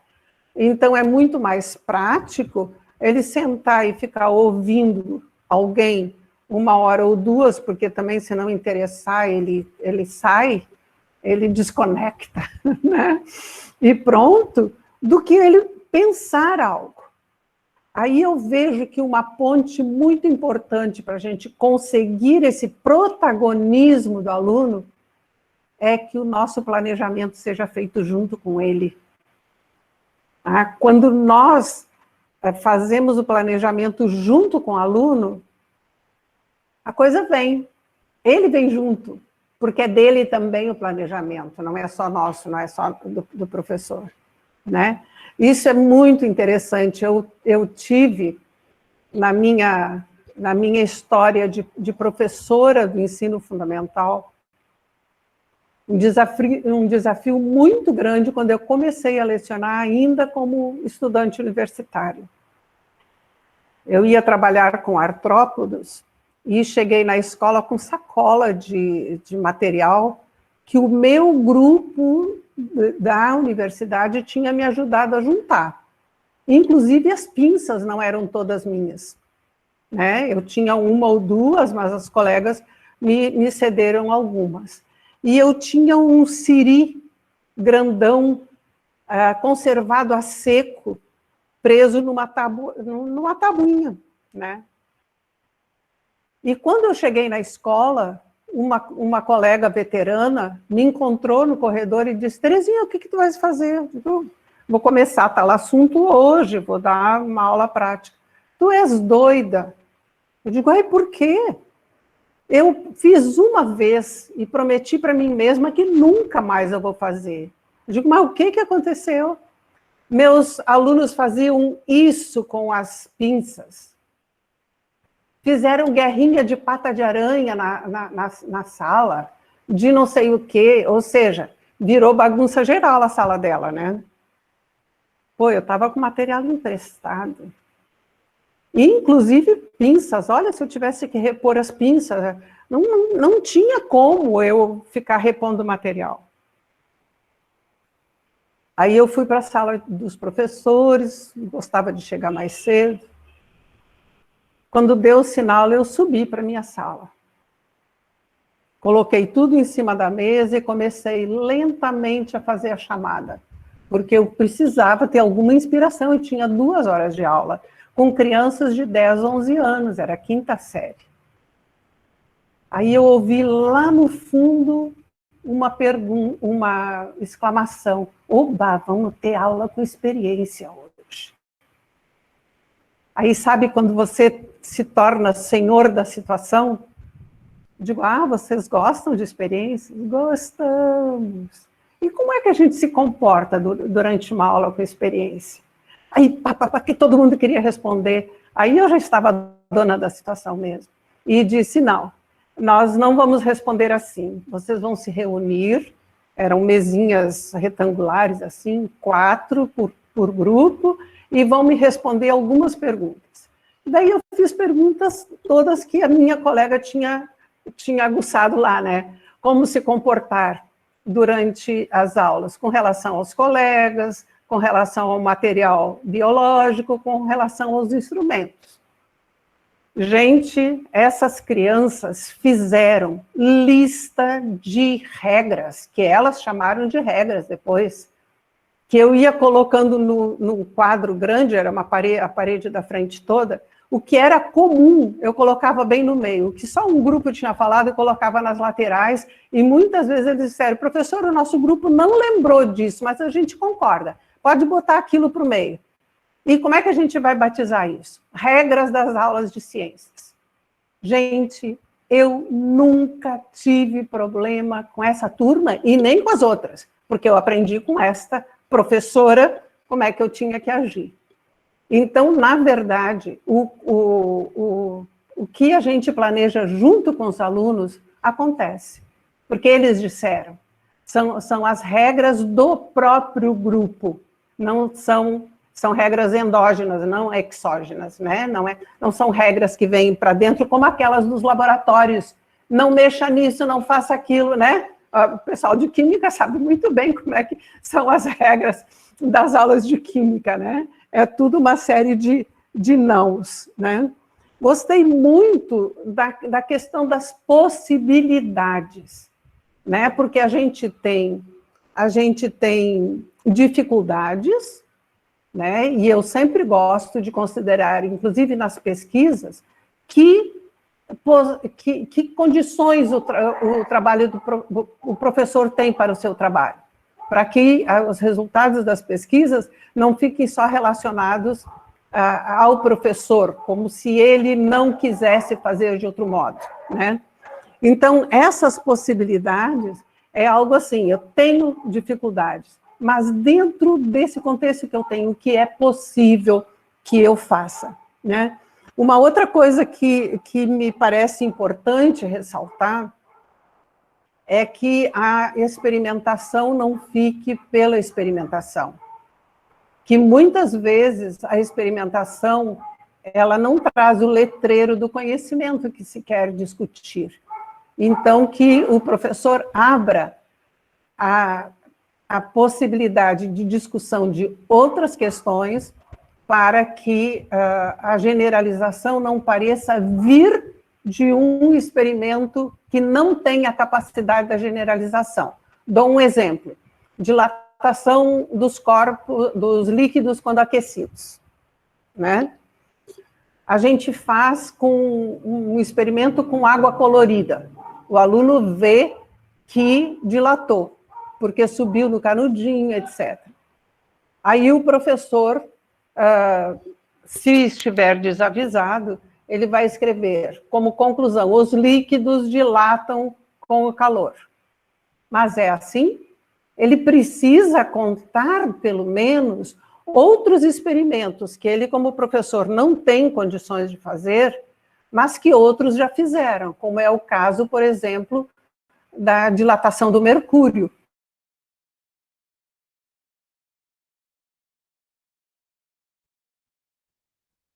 Não é termômetros para fazer nos próprios alunos.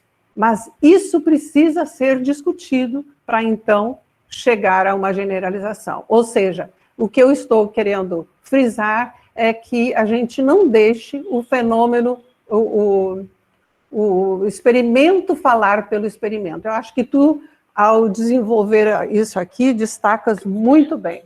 Está de parabéns, gostei demais.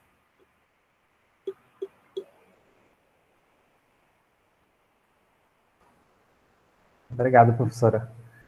Mas, de fato, né, eu vejo essa questão de nós, como professores,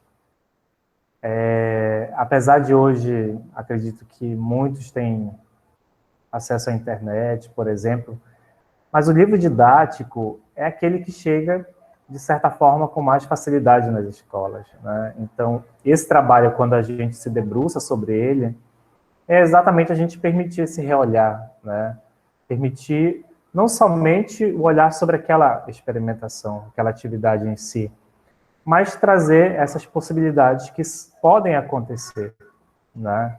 Então, a gente lança mão, de fato, né, de outras situações que podem aparecer, seja por parte do professor, seja por parte do aluno. E quando vir né, do aluno, isso certamente, isso vai ser um medidor indispensável para a gente balizar nossa própria prática pedagógica, com certeza.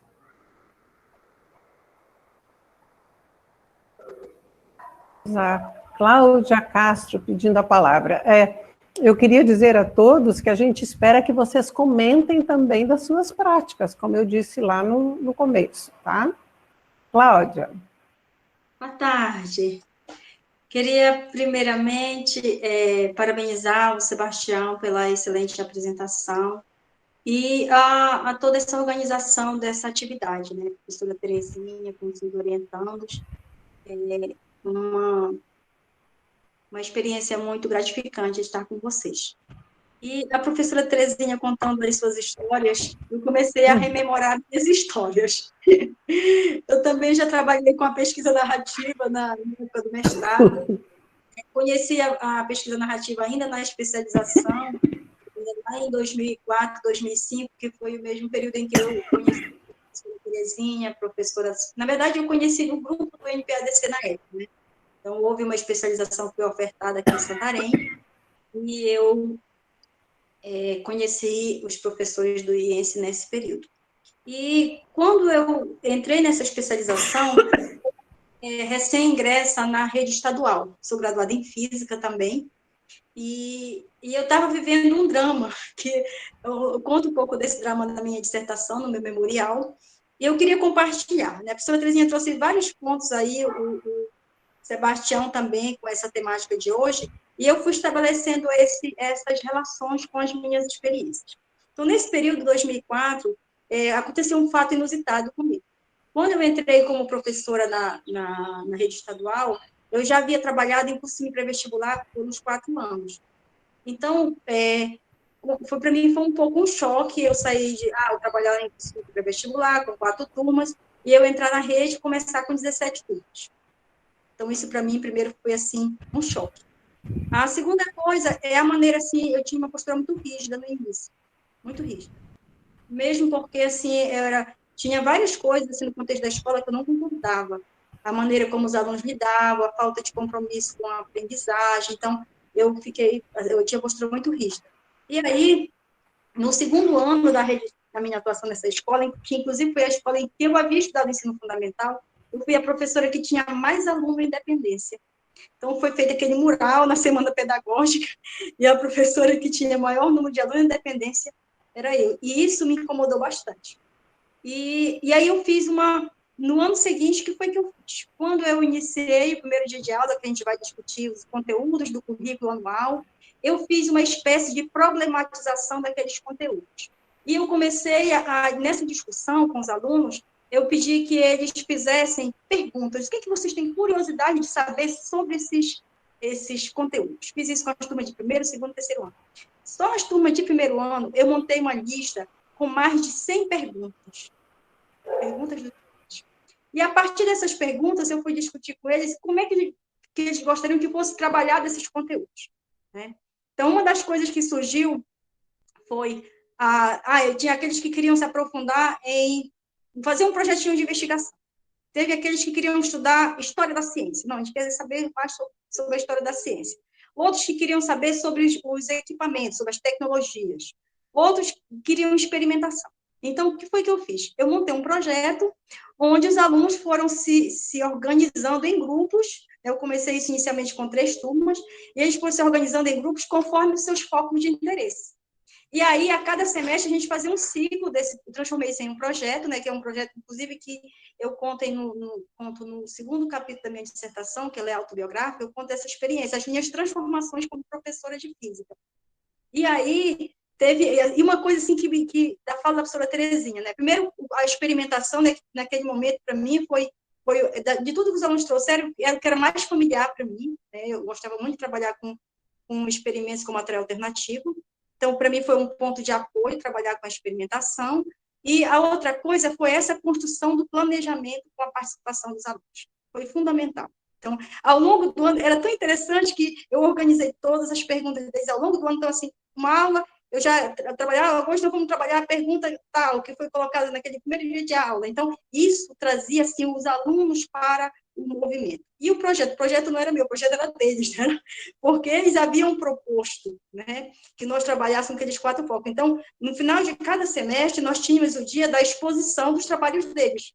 E nesse dia, o que nós fizemos? Nós organizamos na escola para que os outros professores e as turmas do 8º ano, na época não era no ano ainda, que os alunos das outras turmas fossem visitar e se apresentando. Nós montávamos sessões de painéis, a sessão da experimentação, e assim a gente ia.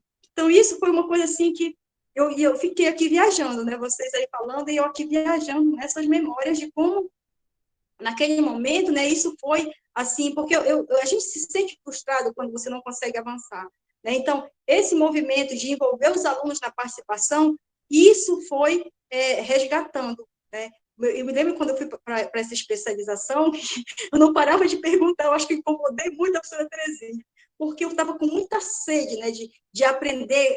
As disciplinas dessa especialização eram muito novas em relação ao que eu havia estudado na graduação, porque eu sou daquele currículo 3+1, né, o currículo ainda diante da LDB.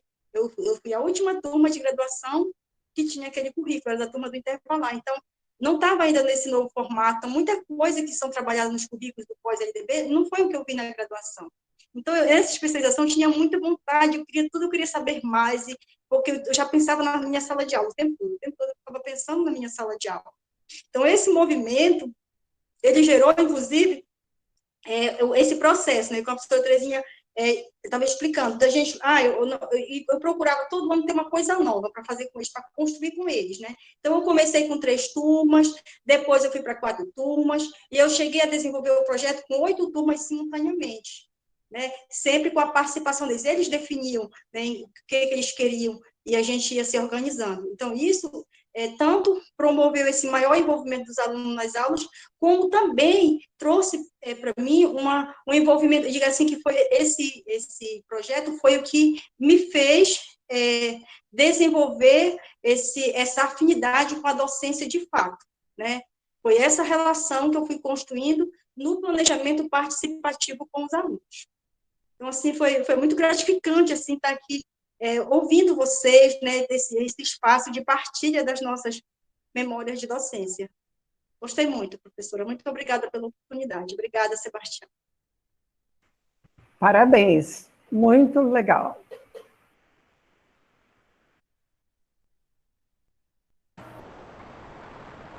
Tem mais um inscrito, professora.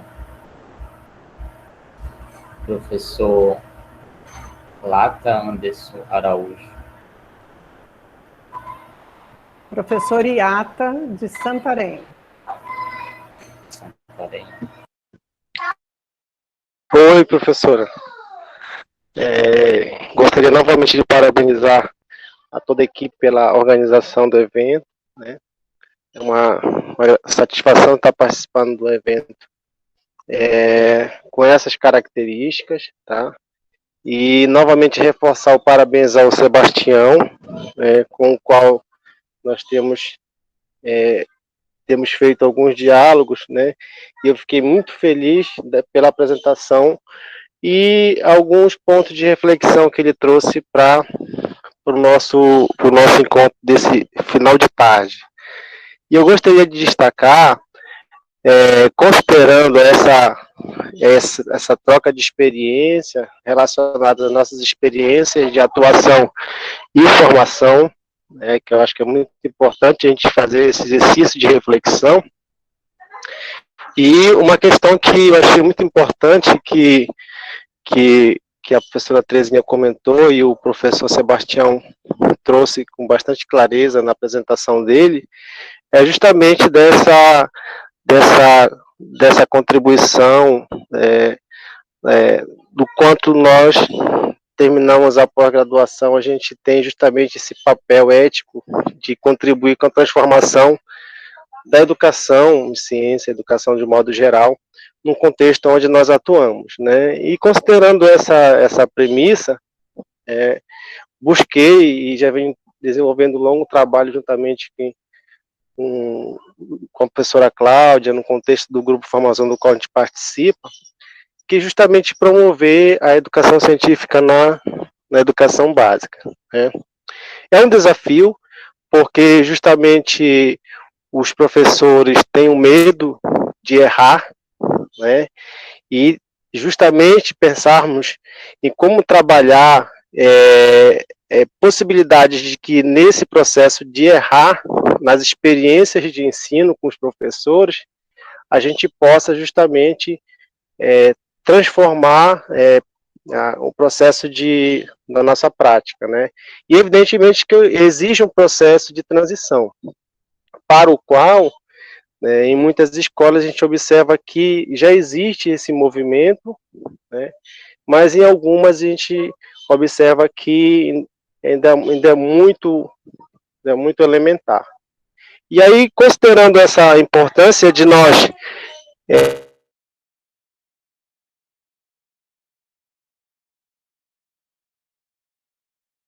engajarmos os professores nesse processo porque eles acham a prática, né? E eu sempre penso, parte do princípio que é a oportunidade de a gente aprender juntos, considerar as potencialidades, considerar os desafios e justamente buscarmos melhorar nossa prática. Eu falo de uma experiência que eu fiz com uma professora de geografia, onde nós trabalhamos uma experiência que foi justamente para trabalhar a produção de colorau no município de Óbidos, em uma comunidade do campo, aqui próximo na região de Terra Firme. Aí eu disse, professora, vamos fazer uma experiência com um projetinho de investigação, com esse trabalho. Aí ela ficou receiosa de participar comigo, porque ela nunca tinha vivido uma experiência de orientar um trabalho por meio de projetinho de investigação. Aí eu disse para ela o seguinte, professora, vamos fazer assim. Eu gostaria que você vivesse o percurso da experiência, né? Sem a preocupação de saber se, obviamente que nós tínhamos um planejamento prévio, de saber se está certo, se está errado, né? Então a importância de nós vivermos a experiência, e quando nós chegarmos lá no final da experiência,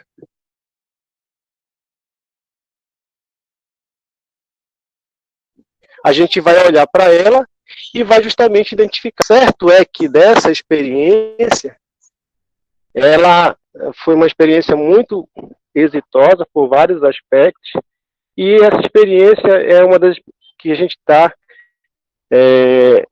submetendo a um livro que a gente vai estar lançando, que o grupo de pesquisa Famosão vai estar lançando, que é uma experiência justamente relacionada ao contexto de uma experiência interdisciplinar com o professor de geografia e com o professor de biologia. Então, a gente promover, enquanto nós estamos justamente nesse processo de formação da pós-graduação, fazer o processo de acolhimento desses professores é justamente uma alternativa que a gente possa justamente buscar estar promovendo a inclusão desses professores, considerando a necessidade da formação científica dos alunos, né? Então, existem outras experiências, mas eu gostaria de socializar essas com vocês, justamente considerando essa questão do erro, né? Que é justamente que a gente vai justamente alimentando com os professores a ideia de que é justamente nesses erros que a gente vai buscando melhorar a nossa prática. Muito obrigado. Boa tarde.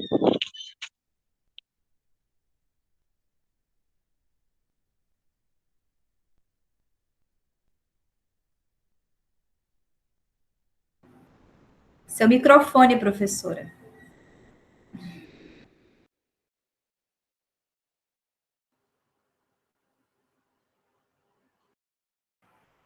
Desculpe, eu fiz um comentário com o meu microfone desligado. Na fala do Iata, eu vejo assim, o professor se arrisca, mas se ele tiver um apoio, né, em alguém que ele tem confiança, ele fica mais feliz, ele tem mais chance de avançar. Desculpa. Sebastião? Gente, só para avisar, A lista de frequência está no chat, tá? Por favor, não vamos esquecer de assinar. A Sandra também está inscrita, professora. A Sandra Salles.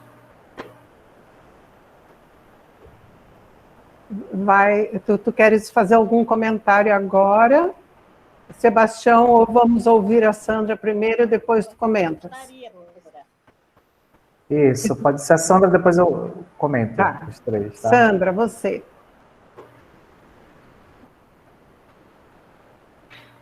Gostaria de parabenizar o Sebastião, excelente apresentação.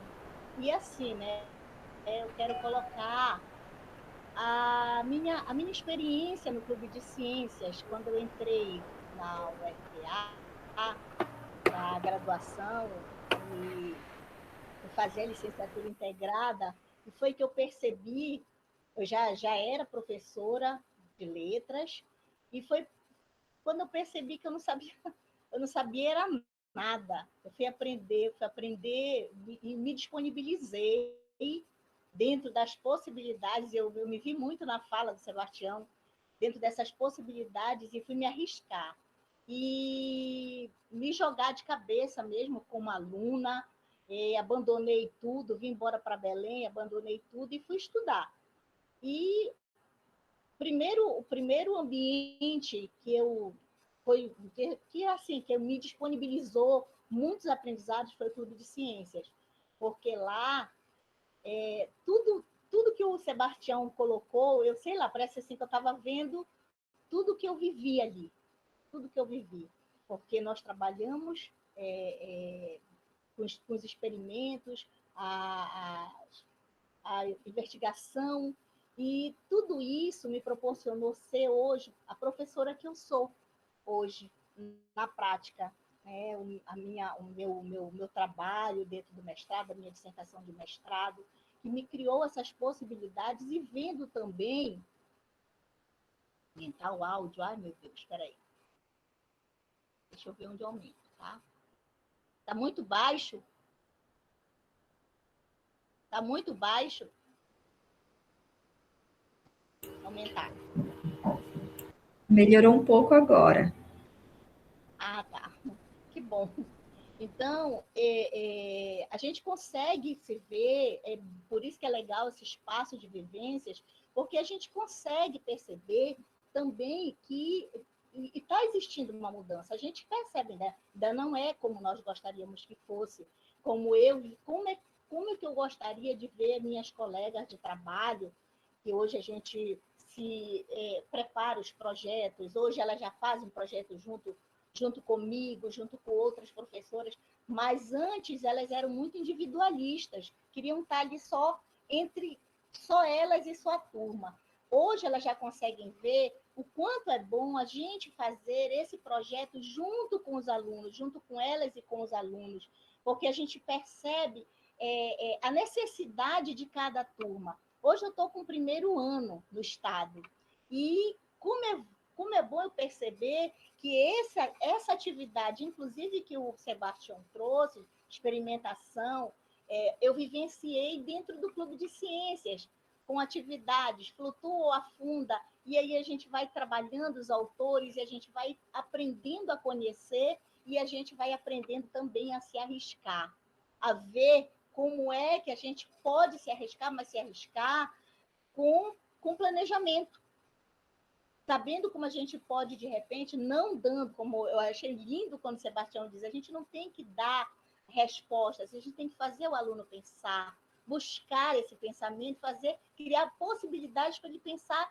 em muitas coisas, né? Então, é isso que eu queria deixar claro, e dentro da minha vivência no Clube de Ciências, não só dentro do Clube de Ciências, mas também com outros projetos na UFPA, o quanto foi bom e enriquecedor esse aprendizado. Na fala da Cláudia, da gente dizer assim, o que é que incomoda, como é que esse incômodo pode nos possibilitar um aprendizado, tá? Eu queria deixar isso aqui para que a gente compartilhe, né? Porque é isso que a gente está fazendo aqui.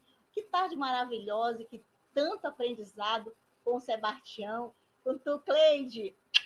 Amo vocês. Obrigada, professora. Muito obrigada. A gente que Obrigado agradece. também. Quer fazer um comentário assim, bem rápido, diante dessas falas tão maravilhosas e tão contundentes, né, quanto a professora Cláudia Castro, né, eu me enxerguei totalmente, né, na própria história dela como professora. Eu iniciei na SEDUC também, e eu lembro que eu tinha muitas situações que elas apareciam que, às vezes, batia aquela desmotivação como professor.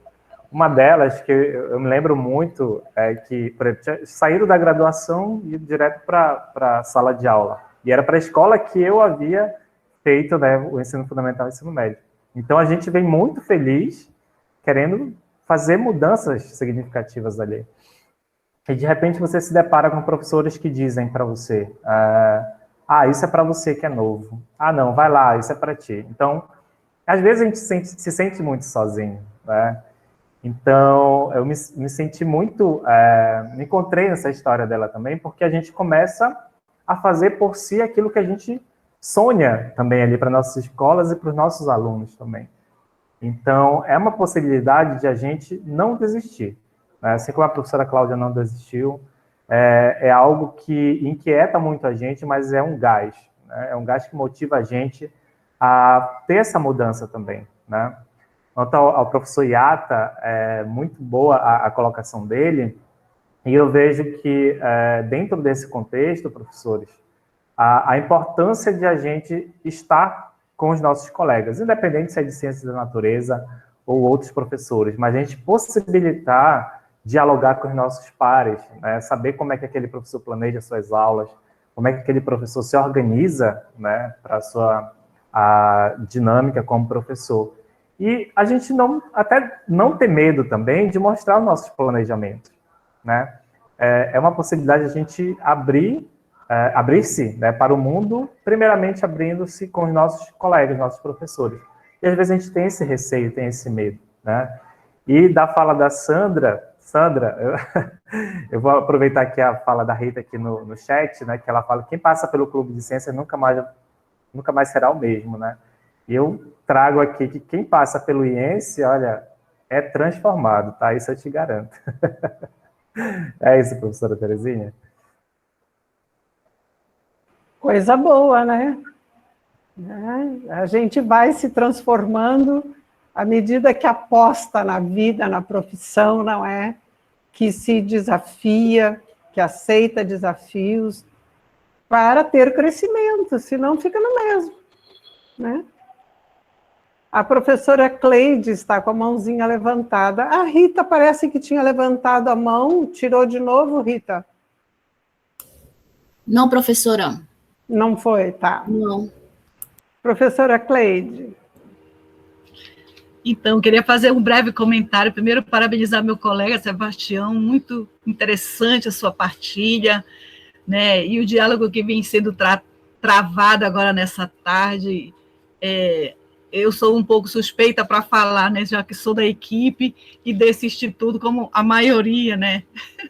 Essa última fala, quem vem para o IENSE e se deixar transformar, se transforma. Isso me encheu de alegria o meu coração. Mas, assim, o primeiro comentário que eu quero trazer é referente ao que eu percebi na fala de quem já fez até agora a sua partilha, né? Eu percebi que, primeiro, com relação ao protagonismo dos alunos, né? Esse protagonismo, pelo que eu percebi nas falas, passa pela reflexão da nossa prática. Perceberam isso?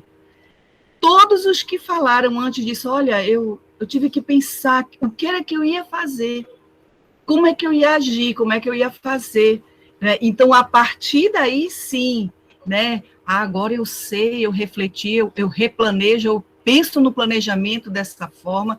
Isso é muito interessante, né? Porque a maioria das perguntas que os professores nos fazem na escola, em todos os lugares que a gente vai, como é que eu vou fazer isso? né? Por onde eu começo? Agora, a vontade que deu de perguntar para o Sebastião, qual é a receita? Né? A gente, todo ano, de 2 em 2 anos, às vezes 3, né? Muda o livro didático. Né? Eu lembro que no último ano, quando eu estive em sala de aula, foi uma guerra com a coordenação pedagógica, porque nós tínhamos que trabalhar um novo currículo, um currículo que eles chamam de currículo mínimo. Se mínimo já era antes, mas com um livro didático desse tamanho, um planejamento gigante. Né? Então, assim, nós precisamos pensar na nossa prática, refletir sobre ela, né? Ter uma atitude reflexiva, para então, sim, conhecendo a nossa turma, colocar o nosso aluno nesse protagonismo. Antes disso, o protagonismo na reflexão tem que ser nosso, né? Eu percebi isso na fala de todos, e que bom isso, né? Que fique registrado. Uma outra coisa que eu queria comentar, deixa eu ver se eu anotei aqui, gente, porque eu sou um pouco esquecidinha. Fazer os experimentos, né? Eu ouvindo vocês, eu lembrei de um experimento quando eu fui bolsista PIBID nas ilhas. Né? Então, eu era do Observatório da Educação, um projeto da professora Isabel Lucena, e os professores das ilhas vinham para Belém fazer especialização e os estagiários, com orientação de alguns professores, ficávamos em sala. Eu lembro que o primeiro dia que eu cheguei lá, já sabia que eu ia ficar numa turma multisseriada de 3º, 4º e 5º ano, e aí estava na época dos experimentos, tinha passado pela um tema que a Andrela nos proporcionou, né? Então, eu fui com a minha cabeça cheia, não, eu vou fazer isso, eu vou fazer aquilo, e eu era apaixonada, ainda sou, pelos jogos de tabuleiros. E aí eu adaptei um jogo que chama Semáforo, para trabalhar a questão de matemática, as 4 operações, e levei para lá, toda empolgada para desenvolver essa atividade. Gente, quando eu falo em semáforo, o que vocês lembram? Sebastião, o que vem em mente quando eu falo no semáforo? O que é um Trânsito semáforo? de Belém. Trânsito, As né? cores. Cores. Cores, exatamente, é isso, é trabalhar operações matemáticas num tabuleiro de linha por colunas, mais ou menos isso, né? Porque da matemática entende um pouquinho mais. Então, só que voltado para o trânsito urbano, e eu chego nas ilhas, gente, foi um vexame total. Eu me desesperei na hora, digo assim, meu Deus, e como é que vai ser essa atividade? Tudo planejado, os joguinhos, tabuleirinhos, tudo feito, sabe? E eu tive que repensar, né, como era que eu ia fazer isso. E aí foi muito interessante, porque eu digo, foi a experiência do IENSE, da minha licenciatura, que me fez conseguir superar esse momento, porque eu fui perguntando para os alunos como era o trânsito nas ilhas. E eu fui aprendendo tanto, e eles me ajudaram a adaptar esse jogo para quem mora na área ribeirinha. Isso virou artigo, foi publicado, eu fui para um evento internacional. Rapaz, queriam até me dar uma bolsa para fazer mestrado em Portugal, sabe? E eu digo, meu Deus, quando vocês falavam isso, eu fui lembrando disso, né? Então, como é que nós colocamos o nosso aluno como protagonista? Quando nós nos abrimos a pensar, a refletir a nossa prática, aquilo que nós fazemos, que às vezes é todo o tempo, né? Quando eu cheguei da graduação para a sala de aula, a professora que eu tinha como colega, ela tinha um livro, um caderno, sabe, de planejamento, que tinha 30 anos. Eu não conseguia entender, eu ficava olhando às vezes para ela, assim, eu olhava para o caderno e ela dizia, não, faz assim. E aí, no final saiu um caderno novo. Eu trabalhei 2 anos com essa colega, saiu um caderno novo, sabe? Nós fomos fazendo que nem a Sandrinha, inventando experimento, inventando coisas, e outras coisas que eu vivi na licenciatura, que que me ajudaram bastante. Era isso que eu queria partilhar agora à tarde. Parabéns a todos que comentaram, né, e a Sebastião e a toda a nossa equipe. Obrigada.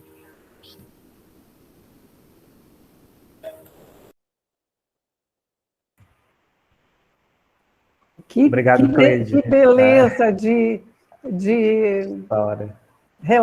relato, né? Uma beleza mesmo. E precisa que se diga aqui que ilha, aqui no estado, não significa uma ilha de Florianópolis, por exemplo, né? A maioria das nossas ilhas não são urbanizadas, por isso ficava sem sentido o semáforo no jogo que a professora Cleide levou, porque em Mosqueiro, por exemplo, já faz sentido. Nas ilhas, várias outras pelo mundo, as que têm uma urbanização e tal, faz sentido. Mas aqui a professora Cleide estava, é uma ilha não urbanizada, né? E é o que impera. Mais de 60% do território de Belém é insular. E quantas ilhas com trânsito nós temos? Né? Mosqueiro e um pouquinho em Cotia. E é um pouco... Outeiro, né? Também. Outeiro também, né? Então, não chega a uma mão de ilhas, né? E tem muitas. Professor Sebastião. Eu fiquei aqui me enxergando na situação também, professora Cleide, e me reforça o que a professora Terezinha comentou também, sobre a importância do planejamento com os estudantes, né? E quando você começa a dialogar com os alunos ali sobre a realidade deles, isso me reporta a importância de nós planejarmos conjuntamente, né? Sobretudo dentro da possibilidade de adaptação em diversos contextos, em diversas realidades, né? Então, a gente deve evitar fazer amarradilhas no nosso planejamento, né? Mas a gente abrir sempre essas possibilidades, porque cada contexto é um contexto diversificado e a gente tem que estar preparado para essas situações aí, como aconteceu com você também. Mais alguém gostaria de comentar, relatar alguma experiência? Não? Então, nós podemos caminhar para o encerramento, né? Agradecendo mais uma vez o professor Sebastião pela sua disponibilidade. Quero agradecer também a equipe do projeto Diálogos Interdisciplinares. A gente pôde ver aqui um diálogo de fato e interdisciplinar também. Cada um falou do lugar em que está. E isso é muito legal, né? Então, me parece que hoje, sim, a gente atingiu o objetivo desta tarde.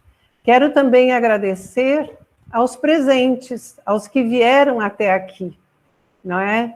Que, de fato, estão interessados em crescer, em dialogar, em avançar. Muito obrigada a todos. E, mais uma vez, parabéns, Sebastião. Muito obrigada. Quero aqui externar os meus agradecimentos a toda a equipe, me assessorou né, muito bem, a professora Terezinha, o convite também, então quero deixar aqui claro, né, que eu estou à disposição aqui para compartilhar também essas experiências e vou estar acompanhando, né, toda a atividade do projeto, do grupo, e dizer aos professores que estão aqui, né, que permita-se, né, esse é o primeiro caminhar que a gente faz. Então, quando a gente cria essa possibilidade dentro de nós mesmos, é uma possibilidade de mudança. Então, os meus agradecimentos a todos, uma boa noite, sintam-se abraçados virtualmente. Obrigada. Obrigada e tchau, então. Fiquem todos bem, se cuidem, usem máscara. Cuidado, Tchau, tchau.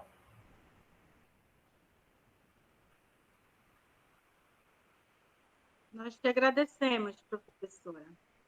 Boa noite a todos. Boa noite.